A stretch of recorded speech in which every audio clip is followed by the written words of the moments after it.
सध्या महापालिका निवडणुकांच्या पार्श्वभूमीवर ठाकरे आणि भाजपमध्ये जुंपलेली आहे। कुणी कुणावर काय आरोप प्रत्यारोप केलेले आहेत पाहूयात। अंबानी आधीपासूनच मोठे, पण मोदी मोठे झाल्यानंतर अदानी मोठे झाले। राज ठाकरेंचा मोदी आणि अदानींवर हल्लाबोल, तर धारावीच्या निमित्तानं अर्धी मुंबई अदानींना दिल्याचा उद्धव ठाकरेंचा आरोप। मोदी मोठे व्हायच्या अगोदरपासून अंबानी मोठे होते, पण अदानी हा मोदी मोठे झाल्यानंतरच मोठा झालेला आहे।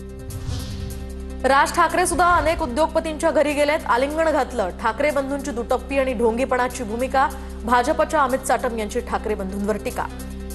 मग राज ठाकरे अनेक उद्योगपतींच्या घरी आणि ते ज्यांच्यावरती आक्षेप घेतात त्या सुद्धा उद्योगपतींच्या घरी जातात, त्यांना आलिंगन घालतात, त्यांचं आपल्या घरामध्ये स्वागत करतात। मराठी आणि हिंदूंमध्ये फडणवीसांनी गफलत करू नये। फडणवीस हिंदू आहेत की नाही ते सांगावं। मुंबईमध्ये हिंदू महापौर पदावरून उद्धव ठाकरेंचा मुख्यमंत्र्यांना सवाल।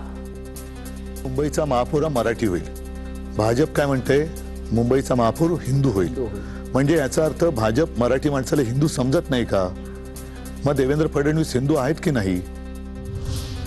उद्धव मामू सत्तेत आल्यास मुंबईचं या ठिकाणी मोहम्मद लँड होईल, अशी नितेश राणे यांची ही टीका। तर महायुती सत्तेत आल्यास मुंबईचं बॉम्बे करतील, या उद्धव ठाकरेंच्या विधानाला नितेश राणे यांचं उत्तर। ठाकरेंनी तरी मुंबईशी आपली नाळ जोडू नये। खऱ्या अर्थाने मुंबईला कोणी काय दिलं असेल, मुंबईला विकसित केलं असेल तर ते फक्त ना फक्त आदरणीय देवेंद्र फडणवीसांनीच केलं। हे फक्त लुटारू आहेत। आम्ही मुंबईमध्ये संघर्ष करून म्हातारे झालो, आम्ही डबल सर्टिफाईड मुंबईकर आहोत, तर आम्ही मुंबईसाठी लढत होतो तेव्हा फडणवीसांचा जन्मही झाला नव्हता। संजय राऊतांची मुख्यमंत्री देवेंद्र फडणवीसांवर टीका। आमची एक आधीची पिढी स्वर्गवासी झाली, शहीद झाली, म्हणून तुम्हाला या मुंबईमध्ये बसून महाराष्ट्रावर राज्य करता येते। मिस्टर फडणवीस, ही मुंबई लढून मिळवली आणि जेव्हा आम्ही लढत होतो तेव्हा फडणवीस यांचा जन्म झालेला नव्हता। भाजपला मोदी आणि ईव्हीएमची मस्ती, पत्त्याच्या बंगल्यातला मोदी सर्वात खालचा पत्ता, भाजप धाडकन कोसळेल। राज ठाकरेंची फडणवीसांवर टीका। लहानपणी आपण ना तो एक पत्त्यांचा बंगला करायचो असा, आणि ह्यांच्याकडे जर सुद्धा बघितलं ना तर तो पत्त्याचा बंगला पण तो उलटा आहे। त्याच्या खालचे जे पत्ता आहे ना तो नरेंद्र मोदींचा आहे, ज्याच्या जीवावर हे सगळे आता हे बोलतायत ना, हे सगळे हे त्यांच्या जीवावरती बोलतायत। तो पत्ता जसं राज म्हणाल तसा आता हालायला लागलाय बंगला। तो एक दिवस पत्त्याचा बंगला बेपत्ता होईल।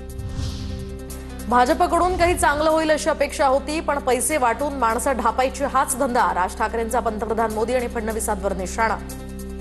महत्वाचे जे प्रश्न आहेत याच्यावरती मला असं वाटतं की मी जो बघत होतो की बाबा ह्यांच्याकडनं काहीतरी घडेल, मूळ प्रश्नांकडे लक्षच नाही आणि त्याच्यामुळे खाली लक्ष नाही, फक्त निवडणुका बघायच्या, माणसं ढापायची, पैसे वाटायचे। बीफ एक्सपोर्टमध्ये काँग्रेसच्या काळात भारत 9व्या क्रमांकावर होता, तर मोदींमुळे 2ऱ्या क्रमांकावर। मोदींच्या काळामध्ये गायी अधिक मारल्या गेल्या। भाजपनं हिंदुत्व सांगू नये, हिंदुत्वावरून ठाकरेंचा घणाघात। गोमातेची हत्या बित्या हा जो सगळा विषय, बीफ एक्सपोर्ट काँग्रेसच्या सरकारच्या काळामध्ये बीफ एक्सपोर्टमध्ये भारताचा नंबर 9वा होता। मोदी सरकारच्या काळामध्ये तो बीफ एक्सपोर्टचा नंबर आपला 2 नंबरवरती आलाय।